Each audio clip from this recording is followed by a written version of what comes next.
ክርስቶስ 6 ሰዓት ላይ ራቆቱን ሆነ ሙሉ ራቆቱን ወንድነቱን ጭምር እየታየ መስቀል ላይ ተራቆተ። ጌታችን በመስቀል ላይ ሆኖ ለዲያብሎስ ምን ቃል ኪዳን ገባለት የሚለውን እንመልከት። ሰላም ለእናንተው እንደምን አላችሁ እንደምን ቆያችሁ እንኳን አደረሳችሁ ለተወዳጇ ቅዳሜ ሱቡህ ማለት ነው። እንግዲህ በዛሬው ቪዲዮ በዕለተ ዓርብ በስቅለት ያልታዩ እጅግ በጣም አስደንጋጭ አሳዛኝ ማንንም ያልጠበቀው ክስተት ታየባቸው ክንዋኖችን ለዛሬ ያዘጋጀላችሁ ቪዲዮ ማለት ነው። እንግዲህ በዕለተ ስቅለቱ ምን ነበር የተፈጠረው እያንዳንዱን ክንዋኔ ከነ ሚስጥራቱ በዛሬው ቪዲዮ የምንመለከት ይሆናል ማለት ነው። እንግዲህ ሁላችሁም እንኳን አደረሳችሁ የተባላችሁ በኮሜንት ላይ መልካም በዓል እንዲሆንላችሁ ምኞታችሁን ግለጹ ማለት ነው። ለዚች ቀን መድረስ ታላቅ ነገር ነውና እባካችሁ ሁላችሁም እንኳን አደረሳችሁ። ኦርቶዶክሳውያን በሙሉ እንኳን አደረሳችሁ እንባባል። እስኪ ከዚህ ቪዲዮ እንጀምር።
እንግዲህ በኢትዮጵያ ኦርቶዶክስ ተዋሕዶ ቤተክርስቲያን በሰሞነ ሕማማት ስርዓተ ቤተክርስቲያን አፈጻጸም መልኩ ማለት ነው በዕለተ ዓርብ ወይም በስቅለት ዕለት በዚህ መልኩ ቤተ መቅደስ ውስጥ ይሁዳ ወልዱ ወለወልዱ ይደምሰስ እየተባለ ይሁዳና ልጆቹ ይደምሰስ እየተባለ እጅግ በጣም ድንቅ በሆነ አከባበር ቤተ መቅደስ ውስጥ ሞልቶ በውጭም በቅጽር ቤተክርስቲያን ውስጥ ያሉ ምእመናን በሙሉ ባገኘው በበትርም በድንጋይም እያቃጨ ይህንን ድንቅ ምስጢር ይፈጽማል ማለት ነው። ዲያብሎስን እንቀጠቅጣለን።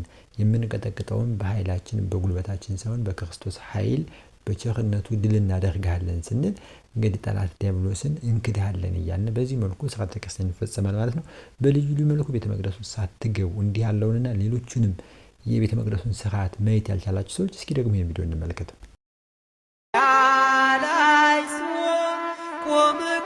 ዮሴፍና ኒቆዲሞስ በመስቀል ላይ ተሰቅሎ የዋለውን ጌታ ኢየሱስ ክርስቶስን ክቡር ሥጋውን በዚህ መልኩ ከመስቀል አውርደው ገንዘው ወደ እህቱም መቃብር እንደወሰዱት ሁሉ ስርዓተ ቤተክርስቲያናችን እንግዲህ አሐቲ ቅድስት ቤተክርስቲያን በዚህ መልኩ ጥቁር አልብሳ የክርስቶስን ወደ መቃብር መውረድ በገንዛ ፈቃዱ ወደ መቃብር መውረዱን ታስባለች። ቤተ መቅደሱ እንዲህ ያለ ስርዓት እጅግ በጣም የሚደንቅ ነው።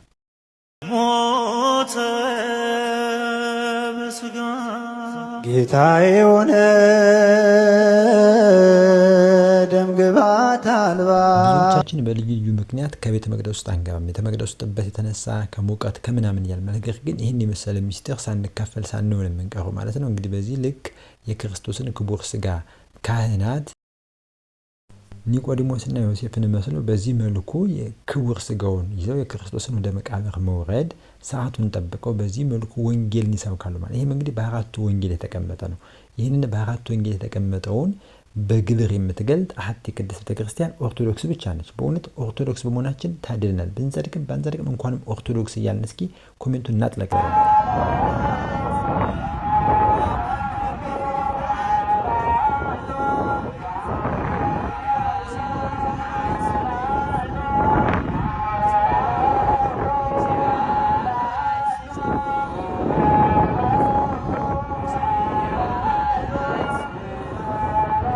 ይህ የምትመለከቱት ቪዲዮ እጅግ በጣም አስደማሚ ብዙዎችን ያስደነቀ ግሩም ቪዲዮ ነው። ኦርቶዶክሳዊት ቅድስት ቤተክርስቲያን ጎልታ የታየችበት ድንቅ ቪዲዮ ነው ማለት ነው። በአዲስ አበባ እንግዲህ በልደታ ቤተክርስቲያን ቅጽር ቤተክርስቲያኑ ሞልቶ በውጭ በአስፋልት በአደባባይ በምትማዩት መልኩ ምእመናን ሲሰግዱ ታድመዋል፣ ታይተዋል ማለት ነው። እጅግ በጣም ድንቅ ነው።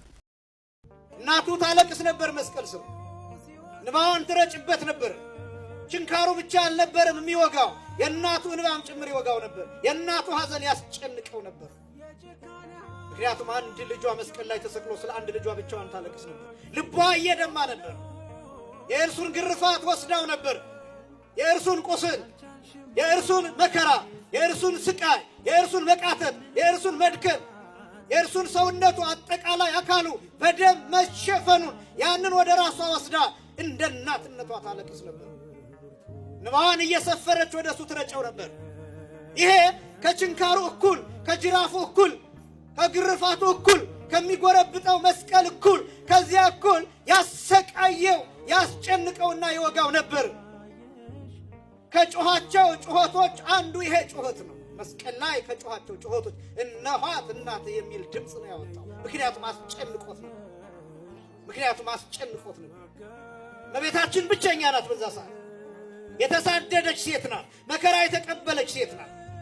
ያላረፈች ዕድሜ ዘመኗ ያላረፈች ጸንሳ የተሰደደች ተጸንሳ የተሰደደች እመቤት ናት። ጸንሳ ብቻ አይደለም ተጸንሳ በእናት አባቷ ማህፀን ሁና በስደት ነው የተወለደችው። በሊባኖስ ተራራ ነው የተወለደችው። አገሯ ላይ አልተወለደችም። አገሯ ምድረ በዳ ተሰዳ ነው እመቤታችን የተወለደችው። ይሄ ብቻም አይደለም። እመቤታችን ጸንሳ ተሰዳለች። ከመቅደስ ተሰዳለች። ከሀገሯ ተሰዳለች። ከግብፅ ተሰዳለች።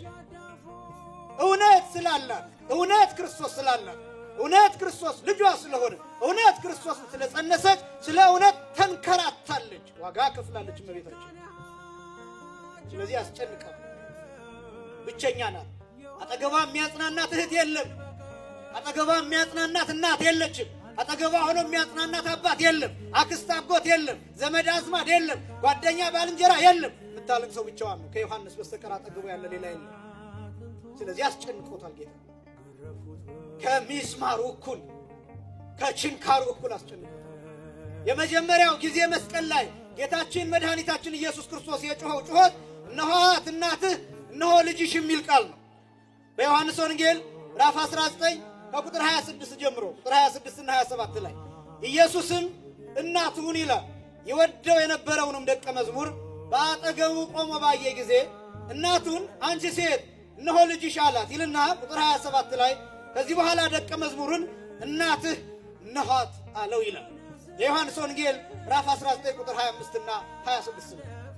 አያችሁ ጌታ ባይጨነቅ ኖሮ ለእመቤታችን ለቅድስት ድንግል ማርያም ሐዘን መልስ አይሰጥም ነበር፣ ዝም ይላት ነበር። ዝም ይላት ነበር።